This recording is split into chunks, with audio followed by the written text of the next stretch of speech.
And isn't that the essence of aql? Is to restrain yourself from your desire to do what is befitting, is to follow the principle, follow the truth above your own passion. No, I'm not worried at all. I rely on God, Allah. And so, one thing that we should appreciate, we need to appreciate this. Ibadah makes you more intelligent. Allah does not need our worship. God does not need your worship. Allah, it would not affect the majesty of Allah if no one on the earth worshipped him. We benefit from worshiping Allah. The people of intelligence worship their creator, and by worshiping Allah, they increase in their intelligence. It's like, for you to be able to even get into university, you have to have a certain level of intelligence. And theoretically, as you function and as you experience university and as you conclude university, you should be more intelligent during that process. Okay. So ibadah shows the strength of your reasoning by submitting to Allah subhanahu wa ta'ala, the Lord of the universe, of the heavens and the earth.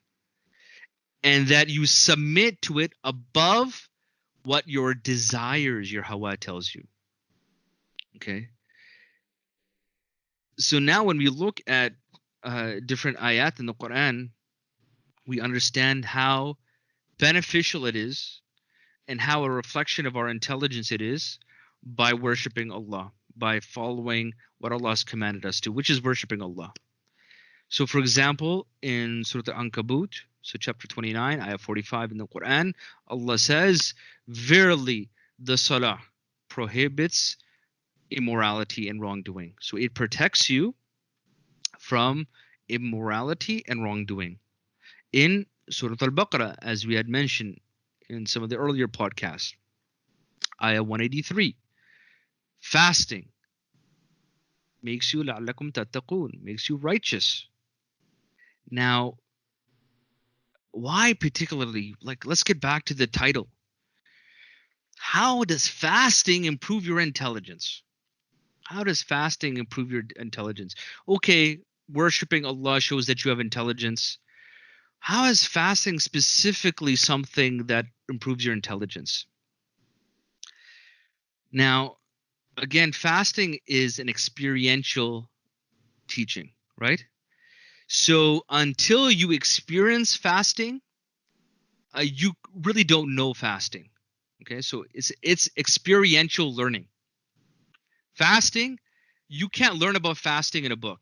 Everyone who's fasted during the month of Ramadan, I think there is consensus on this, right? That unless you can't, the two people aren't equivalent. You can read, say you read 1,000 books on fasting, and you actually fasted in the month of Ramadan.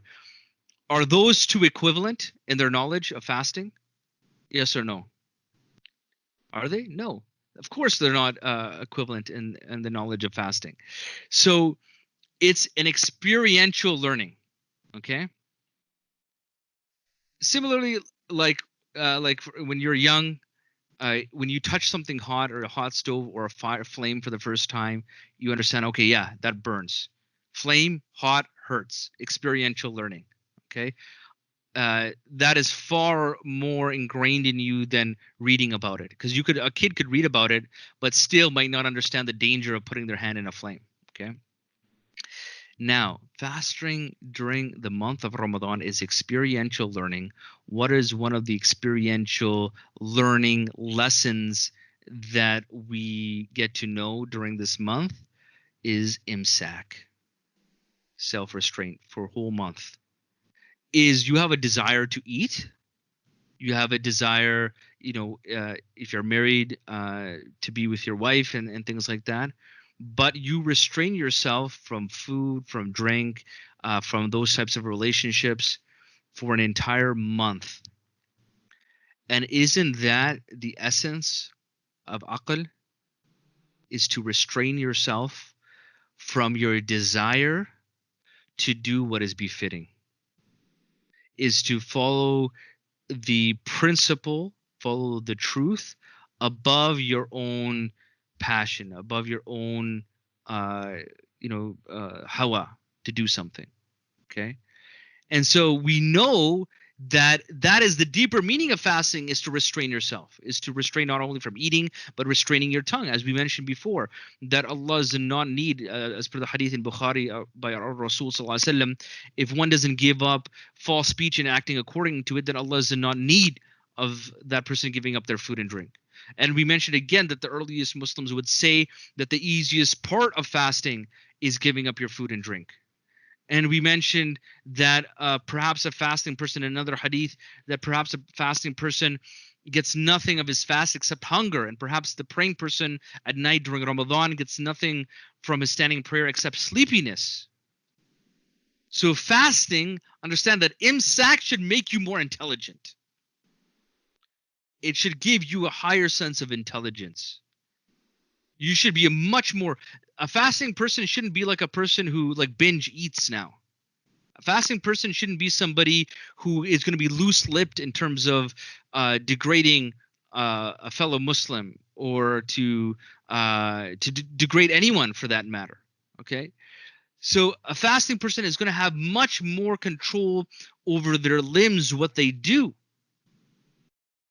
Do I feel that the New York police are providing enough protection, or do I have to have protection of my own? I look for protection from Allah.